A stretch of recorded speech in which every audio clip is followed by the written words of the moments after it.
Good morning from the back garden on Sunday the 26th of September 2010 with Peter Ward, Country Choice. He's Country Choice on Twitter. He's got great food in Nina, and the story is in the Sunday Business Post. It's called Food, Glorious Food. The amazing diversity of quality produce in Ireland. Worth reading. Good article. It actually fills into a lot of other things. Financial, newsworthy, and business-worthy. Talk about all those things on this short take of the Sunday papers. MySpace cashes in on the Facebook film, writes Matthew Garnon from LA. The story is about Mark Zuckerberg. Actually, it's more about Alan Sorkin, Mark Zuckerberg, in the film called The Social Network. It's required viewing in several of my courses, and I'm marking it TIP-MC. Got a mass communications module I teach down at Tipperary Institute. Extensive research on this film. Positive reviews, overwhelmingly so. See how it plays out in Ireland when it opens up in a few weeks' time. In Ireland, the Irish Prime Minister is losing support of key deputies. It's not just what John Murray Brown reports in Dublin, but here locally, Mattie McGrath, no longer part of the guaranteed coalition government. More details, ft.com/Ireland. There's a regular Irish watch there by the Financial Times. Things aren't looking so good in Ireland, according to the Financial Times. But what does look good are striptease items. Graphic novels, playing with the notion of time better than any other medium. Tim Martin writes the story. It's part of a journal idea that I have going on in a media writing module in Tipperary Institute. Several articles here, or several books. The Unwritten by Mike Carey, Revolver by Matt Kint, and X'd Out by Charles Burns that will be in the library where I teach at LIT Clonmel. How about culture? Well, the SS, A New History by Adrian Wheel, is an interesting way of looking at the leak of races, so says the Financial Times. And if you go behind that story, which is actually more of a breezy novel read than anything new historically, you'll discover that there's a lot of people inside the SS that were looking for a league table of races. You know, they were caught up in a Darwinian life or death struggle for racial superiority. But what about culture? How about the gun culture of the United States? Check this out. All these small handguns you can get. It's an article, in fact it's the cover story of the Financial Times Weekend magazine in Kennesaw, Georgia, where you have to own a gun. The law says you have to own a gun. Interesting, looking at culture here in Ireland, car culture, traveler culture, all kinds of culture. Culture delivered to your hand in the iPad. It's a media story in the Financial Times, written by Tim Bradshaw and Esther Bindiff. Look at the number of apps. App, the occurrence of the word app from Apple. App, Apple, Apple paying. App. Many iPad owners now buy fewer newspapers. Damien, Mully, probably listening to this, right? How's your iPad delivering your news? Do you get this video of my short take of the Sunday papers on your iPad? Do you press here for news? That's the in-gear technology story. Check it out. I think it's really innovation. The iPad's blown open a whole market segment. I mean, Apple showed two things with their iPad. The first was that people would want to buy these touchscreen devices, and people would pay for the apps. They're doing it. Have you already?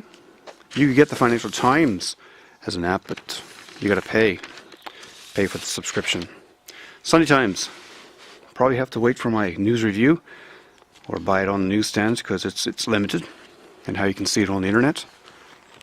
Inside that Sunday Times, some very thoughtful pieces about Ireland hitting the wall. Damien Kuyber dedicates his Irish Outlook business page section to a review of what the bank governor, the Central Bank of Ireland, has said. That bank governor wants to have more money taken out of the budget. Kuyber, in a piece that I'd say is part of the meltdown, says that, look, you got to change direction or we're going to hit the wall. And he points to some things. He kind of flies kites about the idea that the welfare rates in Ireland are pretty high. People on the top in quangos or political insiders, hard to cut them out.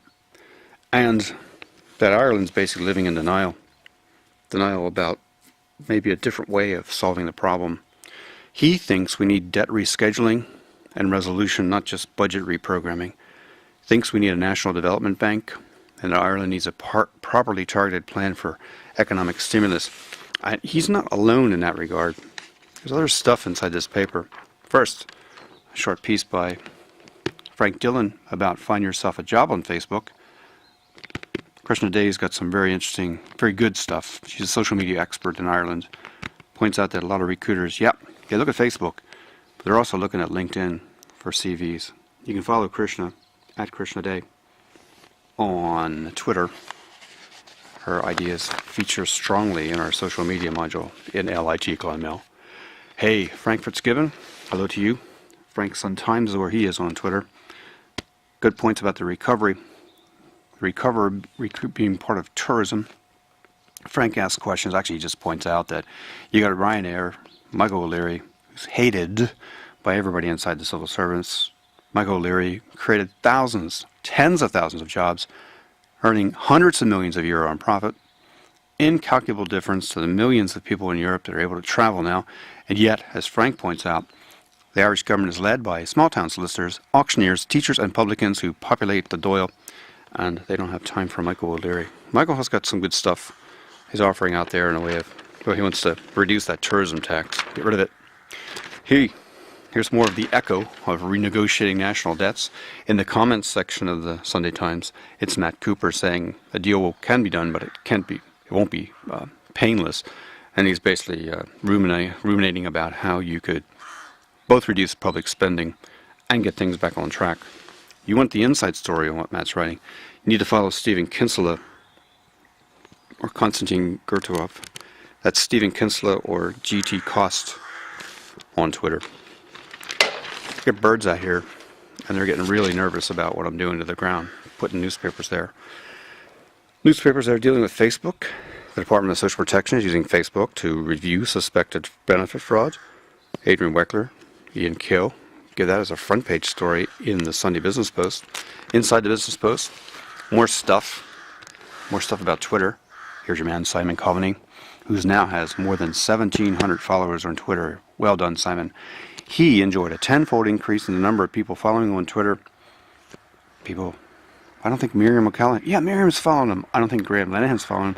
Lady Gaga's not following him. Barrick's not following him. And here's another secret tip, folks, a little inside piece of information. Numbers of followers don't mean you've got authority. I mean, do you really think Lady Gaga has authority? Do you really think Barack Obama will talk to you on Twitter? Nah, it's just a numbers game. Say what you will about it. Charity begins to pay at home for a new sponsorship initiative. The story about John Healy. He's the founder of Cause Here. Talked to John a couple of times. Martha Kearns writes the article. John was the CNN digital brand manager. And it's the interesting stuff he has online, lines up connections between brands and causes. The idea was developed last May in the National Digital Research Center, NDRC Startup Weekend. Good stuff emerging from there. And I'm sure you'll see more column inches about it in the near future. The program that I work with NDRC is called Inventorium.